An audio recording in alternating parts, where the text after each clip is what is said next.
Halo Sobat Waras, jumpa lagi dengan Pavel 88 Channel. Salam sejahtera dan salam waras untuk kita semua. Teman-teman, saya ucapkan banyak-banyak terima kasih untuk kesetiaannya mensupport Pavel 88 Channel. Semoga video-video yang dibagikan di channel ini bisa bermanfaat untuk kita semua. Amin. Teman-teman, saya mendapatkan suatu berita yang sangat menarik, yaitu saat ini sedang trending topik di Twitter tentang tagar tangkap gak bener Anies. Saya juga tidak tahu Anies yang mana yang mau ditangkap ini. Tapi kecurigaan saya sih mungkin ini Anies Baswedan, yaitu Gubernur DKI. Lalu kenapa dia harus ditangkap? Apa alasannya? Lalu saya mencari-cari penjelasannya dan saya temukan banyak sekali alasan kenapa dia pantas untuk ditangkap. Namun sebelum saya memaparkan untuk kita semua, ini yang sering saya ulang-ulang dalam setiap video saya. Kalau pilih pemimpin itu, pilihlah pemimpin yang bisa bekerja. Pilihlah pemimpin yang punya integritas. Pilihlah pemimpin yang betul-betul cinta akan rakyatnya. Jangan hanya pilih pemimpin ya karena dia satu keyakinan dengan saya. Oh, dia satu agama dengan saya. Jadi saya pilih dia. Walaupun dia tidak tahu kerja, walaupun dia hanya banyak bacot, walaupun dia tidak tahu apa, yang penting seagama dengan saya. Pilihlah dia. Ini ciri-ciri manusia yang otaknya tumpul dan tidak waras. Untuk apa mempertahankan seagama dengan saya tapi tidak tahu kerja? Justru merugikan saya. Bayangkan di tengah-tengah pandemi ini Anies sibuk ngecat atap rumah. Pemprov DKI Jakarta memamerkan atap rumah warna-warni di dekat flyover Lenteng Agung, Jakarta Selatan. Sibuk ngecat atap rumah, bukannya sibuk ngatur gimana supaya dana itu mungkin membangun infrastruktur untuk penanganan COVID kah? Atau mungkin dana itu digunakan untuk supaya Jakarta tidak banjir lagi kah? Lu ngecat atap rumah itu kan mubazir. Dicat kena hujan, kena panas, ya mubazir. Anggarannya hanya habis percuma kan? Itulah karena pemimpinnya tidak pakai ini kalau kerja. Cuman menghambur-hamburkan uang rakyat dan habis. Itulah salah pilih pemimpin, maka hidup lu kelar. Oke teman-teman, untuk lebih jelasnya mari kita simak informasi ini. Dan mungkin ini akan sangat membantu kita melihat ternyata inilah hasil karya dari Anies Baswedan selama ini. Oke, salam waras.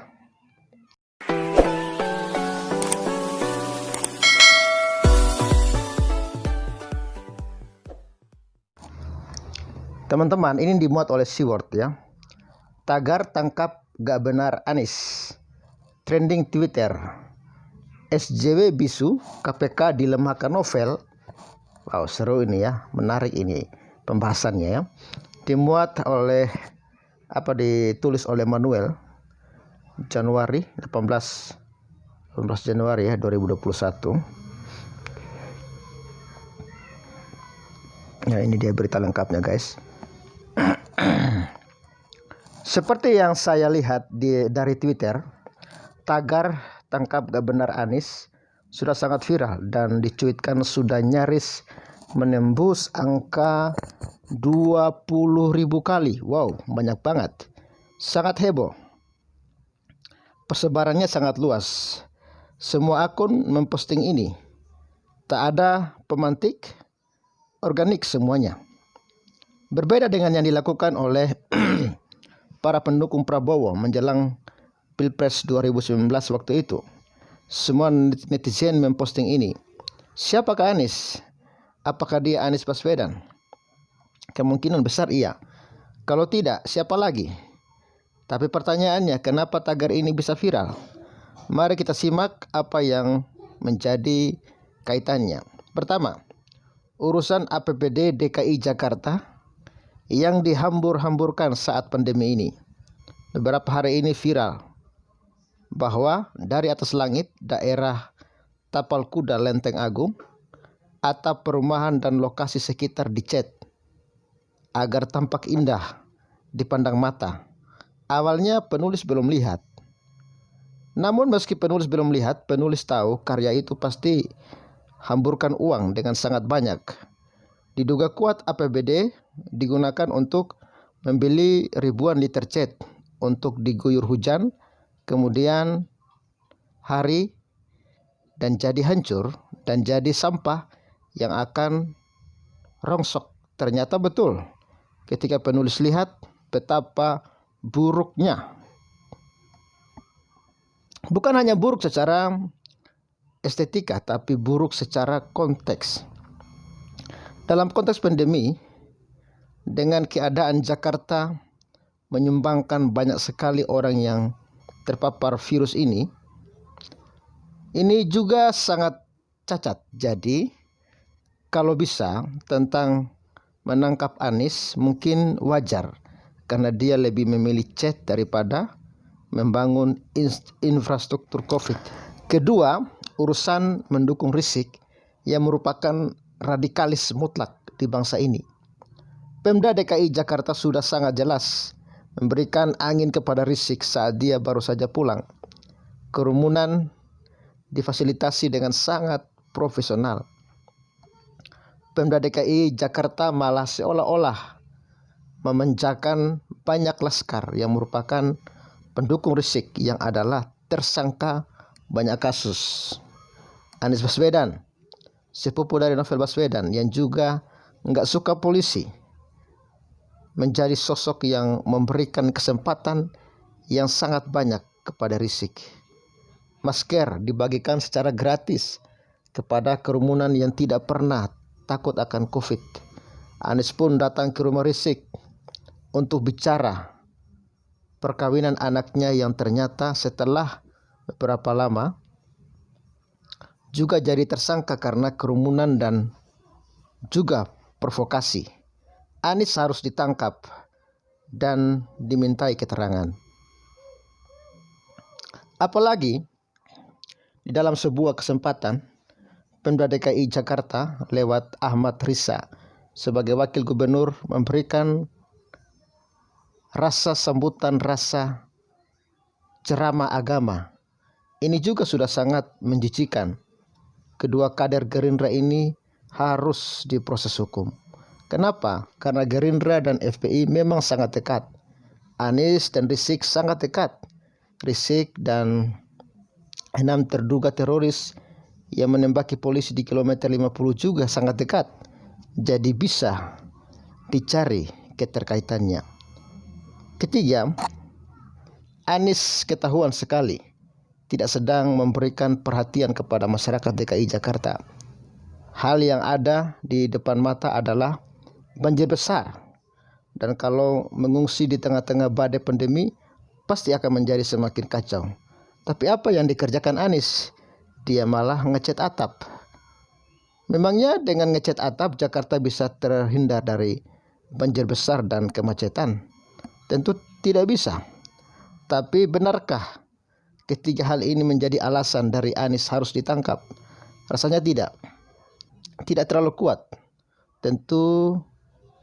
Tentunya alasan ini. Maka yang paling mungkin adalah urusan tentang KPK.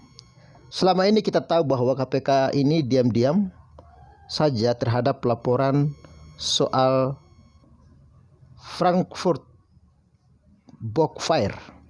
Ada Novel Baswedan yang juga dianggap banyak orang sebagai sosok yang menetralisir laporan tersebut. Ferdinand Hutahian malah mencuitkan bahwa gara yang trending ini harus dinaikkan agar KPK RI dan Kejaksaan RI bisa menangkap benaran. Nah, saya berharap ada kejelasan kasus ini. Ada penjelasan yang seterang-terangnya soal pelaporan yang sudah dilakukan oleh warga terkait kasus Frankfurt Book Fair yang terjadi saat dia menjadi Menteri Pendidikan sebelum dibuang oleh Jokowi. Selain Frankfurt Book Fair, masih ada satu lagi yang sampai sekarang tidak jelas, yakni mengenai komitmen fee untuk Formula E yang senilai ratusan miliar. Kenapa sampai detik ini belum ada tanda-tanda bahwa KPK akan memeriksa Anies soal komitmen fee yang menguap ini? Apakah dengan ini Anies sedang menunjukkan taringnya bahwa KPK pun sudah ada di bawahnya? Kenapa orang ini dimintai keterangan soal komitmen fee Formula E senilai ratusan miliar itu? Kalau mau dilanjutkan lagi, kapan orang ini bisa ditangkap? Uang rakyat DKI jangan melayang begitu saja. Begitulah layang-layang. Ya, demikian guys artikelnya, dan inilah beberapa alasan yang mungkin bisa menjerat Anies Baswedan karena banyak hal yang dia perbuat yang tidak mengenai sasaran, justru merugikan APBD DKI Jakarta. Oke, kalau jadi pemimpin, jadilah pemimpin yang bijak, yang sungguh-sungguh bekerja untuk kesejahteraan rakyat. Dan pilihlah pemimpin bukan berdasarkan apa agamanya, tetapi berdasarkan bisa kerja atau tidak, punya integritas atau tidak. Oke, salam sejahtera dan salam waras. Bye-bye.